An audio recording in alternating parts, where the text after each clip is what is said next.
À la fin du premier livre des rois et au début du deuxième livre des rois, vous avez les ministères d'Élie et d'Élisée. Et quand vous regardez ces ministères, vous trouvez que leur caractéristique distinctive à tous les deux était la vie. Je ne vais pas considérer tous les épisodes, mais juste en voir la finalité. La caractéristique distinctive étant la vie, cela indiquait ce qui posait un problème pour le peuple du Seigneur. C'est à cause de cela qu'ils ont été appelés à être prophètes, et ils l'ont été au-delà du peuple du Seigneur. Vous vous rappelez que leurs ministères ont dépassé le cadre d'Israël? C'est ce dont parlait le Seigneur Jésus à Nazareth.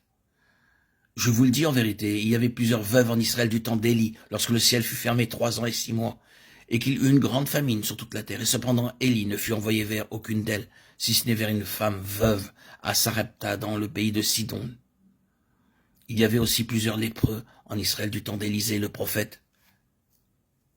Et cependant, aucun d'eux ne fut purifié, si ce n'est Naaman, le Syrien. Luc 4, 25, 27.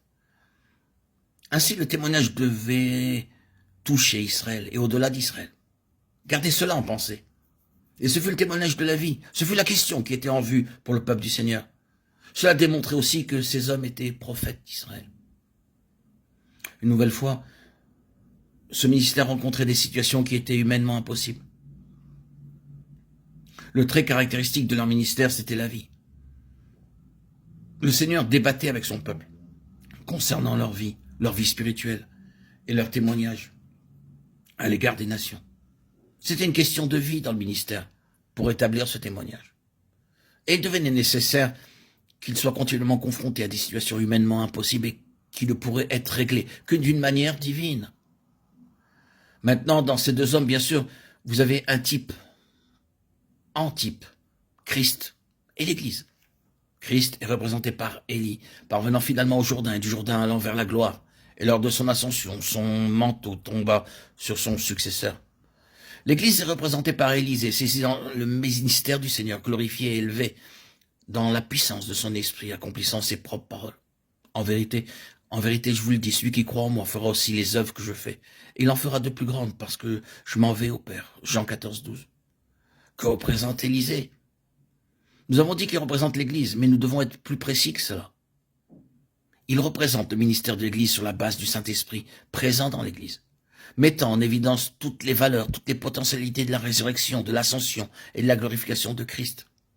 Vous voyez qu'ils sont allés tous deux au Jourdain.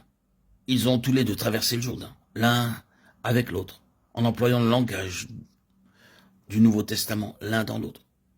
Sur l'autre rive du Jourdain a eu lieu la glorieuse ascension du Maître.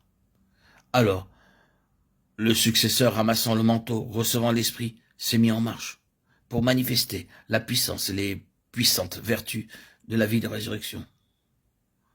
Où est le Seigneur, le Dieu d'Élie?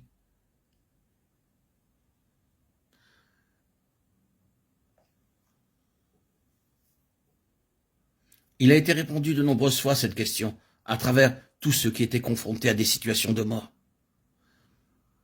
Si vous pouvez saisir cela, vous avez la clé pour tous ces incidents.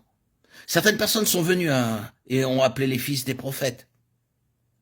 Bien sûr, en considérant l'histoire telle qu'elle est écrite, vous n'êtes pas emballé par ces fils des prophètes. Cependant, ils typifient quelque chose. Qu'est-ce qu'ils signifient? Ils représentent ceux qui serviront parmi le peuple du Seigneur en relation avec cette énergie de l'Esprit qui est présente dans Élisée. Ceux qui parmi le peuple du Seigneur servent pour le témoignage de Jésus, pour le témoignage de sa vie ressuscitée. C'est très simple.